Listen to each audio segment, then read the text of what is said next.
بسم اللہ الرحمن الرحیم۔ السلام علیکم ورحمۃ اللہ وبرکاتہ۔ جنابت شیطان کی نجاست ہے۔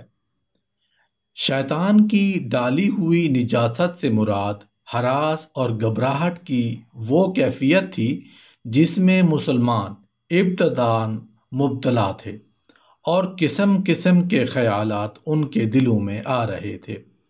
دشمن اپنی تعداد، تیاری، نیز جنگی اعتبار سے بہتر مقام پر فائز اور پانی پر قابض، ان سب باتوں کے پیش نظر مسلمانوں کے دلوں میں خیالات اور وساوس کا پیدا ہونا ایک طبعی امر تھا، اور اس پر ترا یہ ہوا کہ بعض مسلمانوں کو غسل کی حاجت ہو گئی، جس کی وجہ سے فجر کی نماز حالت جنابت میں پڑھنی پڑی۔ اس وقت شیطان نے مسلمانوں کے دلوں میں یہ وسوسہ ڈال کر شکوک و شبہات پیدا کر دیے کہ تم سمجھتے ہو کہ محمد صلی اللہ علیہ وآلہ وسلم تمہارے نبی ہیں اور تم اللہ کے محبوب اور دوست ہو، حالانکہ تم بے وضو اور جنابت کی حالت میں نماز پڑھ رہے ہو۔ اگر تم حق پر ہوتے تو پھر ان سب پریشانیوں کا کیا سبب ہے؟ تو اللہ تعالیٰ نے ایسی زوردار بارش عطا فرمائی کہ وادی بہہ پڑی۔ 1000 فرشتوں کے ذریعہ مسلمانوں کی مدد شامل حال ہوئی۔ اس دوران مسلمانوں پر غنودگی طاری ہو گئی۔ اس غنودگی کا اثر یہ ہوا کہ مسلمانوں کے دلوں میں جو طبعی خوف و ہراس تھا وہ سب جاتا رہا۔ توب و تکان ختم ہو گئی، جس کی وجہ سے اطمینان اور کامیابی کا پختہ یقین حاصل ہو گیا۔ حضرت عبداللہ بن مسعود رضی اللہ عنہ اور حضرت عبداللہ بن عباس رضی اللہ عنہ کا قول ہے کہ جنگ بدر میں نیند اللہ کی طرف سے امن ہے اور نماز میں اونگنا شیطان کا وسوسہ ہے۔ یہ اس رات کا واقعہ ہے جس کی صبح کو بدر کی لڑائی پیش آئی۔ اسی رات کو باران رحمت اللہ تعالیٰ نے نازل فرمائی۔ اس بارش سے 3 فائدے ہوئے۔ ایک یہ کہ مسلمانوں کو پانی کافی مقدار میں مل گیا۔ مسلمانوں نے حوض بنا کر پانی کافی ذخیرہ کر لیا۔ دوسرا فائدہ یہ ہوا کہ بارش کی وجہ سے ریت جم گیا، جس کی وجہ سے ایک تو گرد و غبار کی تکلیف سے نجات ملی، دوسرے یہ کہ ریت جم کر چلنے پھرنے کے قابل ہو گئی۔ مشرکین کا لشکر چونکہ نشیب کی طرف تھا، اس لیے وہاں کیچڑ اور پھسلن ہو گئی، جس کی وجہ سے بارش قریشی لشکر کے لیے زحمت ثابت ہوئی۔ دشمن کے شدید دباؤ پر پسپائی ناجائز تھی، جب کہ اس کا مقصد اپنے عقبی مرکز کی طرف پلٹنا یا اپنی ہی فوج کے کسی دوسرے حصے سے جا ملنا ہوا۔ البتہ جو چیز حرام ہے وہ فرار ہے، جو کسی جنگی مقصد سے نہیں بلکہ جان بچانے کی غرض سے ہو، اس فرار کو بڑے گناہوں میں شمار کیا گیا ہے۔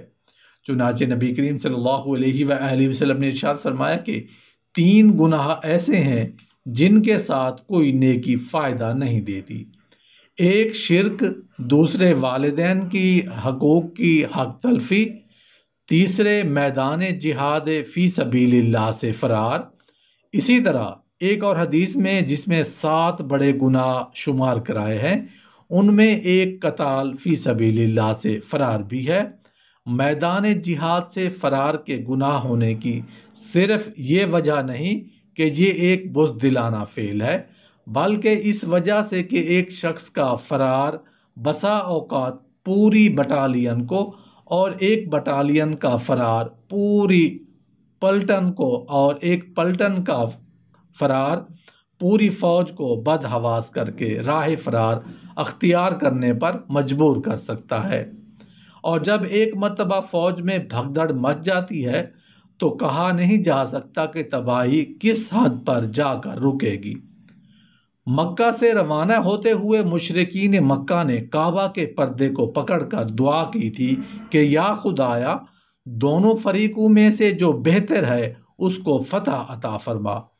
اور ابو جہل نے خاص طور پر یہ کہا تھا، خدایا ہم میں سے جو برسر حق ہوا تو فتح مندی عطا فرما، اور جو برسر ظلم اور صلہ رحمی کا قطع کرنے والا ہو اسے رسوا کر دے۔ چنانچہ اللہ تعالیٰ نے اس کی منہ مانگی مراد حروف بحرف پوری فرما دی اور فیصلہ کر کے بتا دیا کہ کون حق پر ہے اور کون ناحق ہے۔ اے ایمان والو، اللہ اور اس کے رسول کی اطاعت کرو اور اس کے حکم کی مخالفت کر کے اس سے سرتابی نہ کرو، حالانکہ تم قرآن اور نصیحت سنتے ہو، اور ان لوگوں کی طرح نہ ہو جاؤ جنہوں نے کہا ہم نے سنا، حالانکہ وہ غور و فکر اور نصیحت حاصل کرنے کے طور پر نہیں سنتے۔ اور منافق اور مشرک ہیں، یقیناً اللہ کے نزدیک بدترین قسم کے جانور وہ لوگ ہیں جو حق سننے سے بہرے اور حق کہنے سے گونگے ہیں، جو عقل سے کام نہیں لیتے۔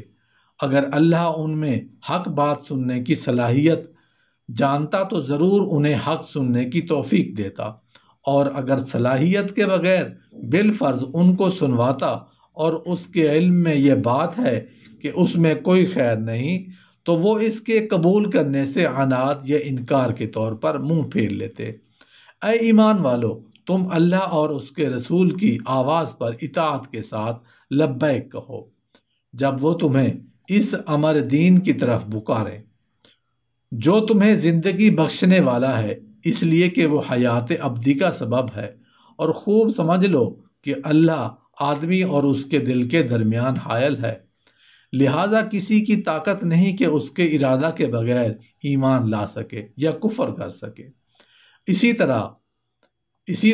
اسی کی طرف تم جمع کیے جاؤ گے، سو وہ تم کو تمہارے اعمال کا صلہ دے گا، اور اس کے فتنے سے بچو اگر وہ تم پر آ پڑے، تو اس کی شامت تم میں سے ظالموں ہی تک محدود نہ رہے گی، بلکہ ان کو اور ان کے علاوہ کو بھی لپیٹ میں لے لیا جائے گا۔